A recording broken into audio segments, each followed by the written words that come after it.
Twin? হ্যাঁ। Strange? Strange মানে কি হয়েছে? ভয়ঙ্কর বিপদ হচ্ছিল টুইন।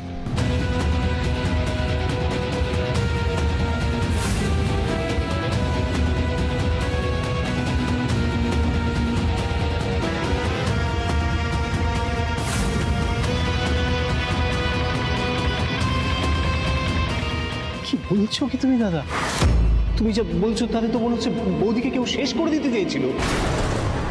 জানি না তুমি, আমি সত্যি কিছু জানি না। আমি শুধু এটুকু জানি যে আলোর প্রাণ সংশয়ের মধ্যে রয়েছে এই মুহূর্তে।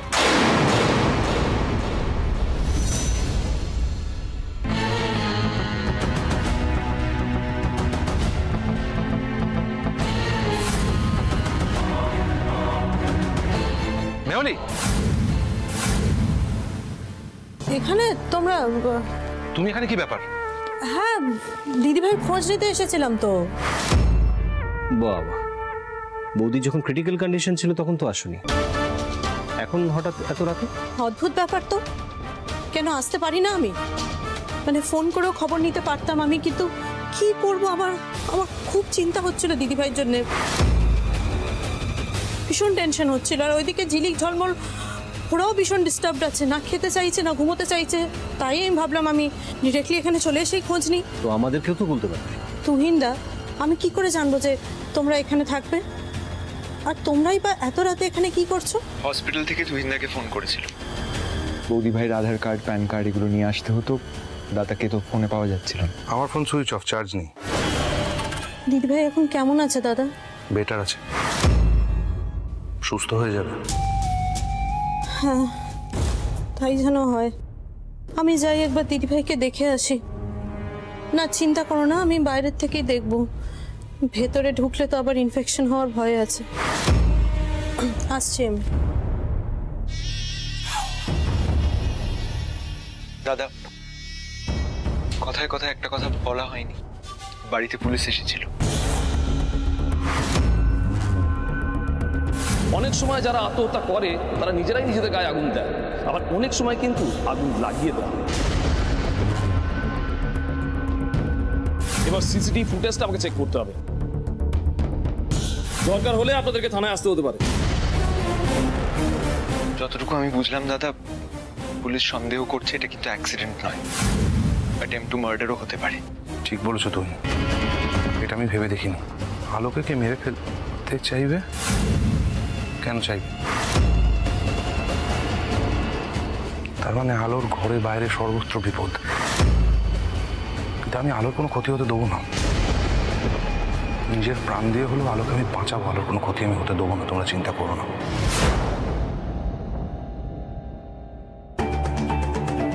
কি বলবো সত্যি জানি না, দেখে এলাম দাদা।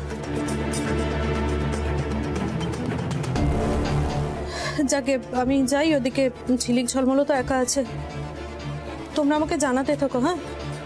আমাকে একটু আপডেট দিও। এলাম আমি।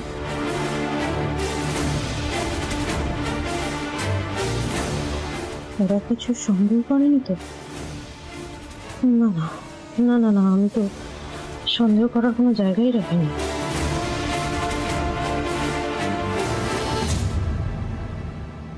ওই দজ্জাল মেহুলিটা কিছু তো ঘাপলা করেছে, নইলে পুলিশ দেখে কিন্তু ওর ভালোই হালুয়া টাইট হয়ে গেছিল। বেবি, এত বড় কথাটা আমাকে জানানোর প্রয়োজন মনে করলে না? ওরে আমার বিভীষণ, মাকে চুগলি করেছে। ও মা, আমার যে আর কোনো উপায় ছিল না মা।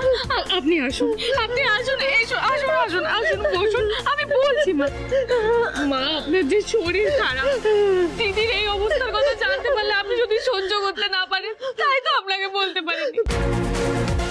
মা, দিদিকে ফিরিয়ে আনতে পারবো কিনা সে তো আমি জানি না, কিন্তু দিদির এই কথা শুনে যদি আপনি স্যাট করে উপরে চলে যেতেন, তাহলে তো আমরা অনাথ হয়ে যেতাম মা।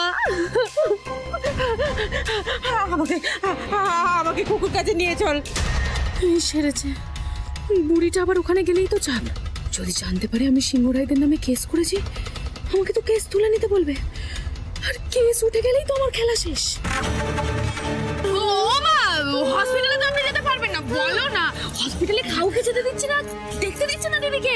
রুদ্রদা বলেছে দিদি সুস্থ হলে খবর দেবে। তবু তবু আমি যাব, আমি কারো কোনো কথা শুনবো না। আপনি বুঝতে পারছেন না, হসপিটালে গেলে দিদিকে দেখতে দেবে না। দেখতে না দেখ, কুকু যে ঘরে আছে সে ঘরের সামনে আমি বসে থাকবো। আমার মেয়েটা এত কষ্ট পাচ্ছে, আর আমি ঘরে বসে থাকতে পারবো না। না, এই বুড়ি আর বুড়ির নাটক। ও মা, আপনি শান্ত হন, এমন কেন করছেন? আপনার তো শরীর খারাপ করবে। ও মা বলছে, আমি জানি আপনি আমার কথা শুনবেন না, কিন্তু আমি বলছি আপনাকে আমি এই দখল নিতে দেব না। আপনাকে দিদির মাথার দিব, আপনি হসপিটালে যাবেন না। আপনি আমার জন্য অপেক্ষা করবেন না। আমি ফিরবো কিনা আমি জানি না, আমি আসি। ও কি অলক্ষণের কথা কুকু, তখন তুই কেন বলে গেলি রে কুকু? তুই আর ফিরবি না, তোর কথাই সত্যি হয়ে গেল রে কুকু, কেন বললি? এই তুমি এখনো দাঁড়িয়ে আছো, দেখছো না মা কাঁদছে? যাও, মাকে নিয়ে ঘরে যাও, যাও। দুটো ঘুমের ওষুধ বেশি দিয়ে দেবে, না দুটো মধ্যে ফুট খেয়ে দেবে, আমার মাথাটা খাবে। চুপ কর মা, চলো চলো, আসো চলো ঘরে, চলো আসো ঘরে। দূর এই মেহুলি পেতনিটা যে কি করছে সেটা নিয়ে একটু ভাববো, তার জন্য একটা গাধা বর জুটেছে আমার। যাকে একটা জিনিস তো ভালো হয়েছে, এই ফাঁকতালে যদি দিদিটা উপরে চলে যায় তাহলে তো কথাই নেই, আমি পুরো 4 গুণ দাও মারবো, 4 গুণ।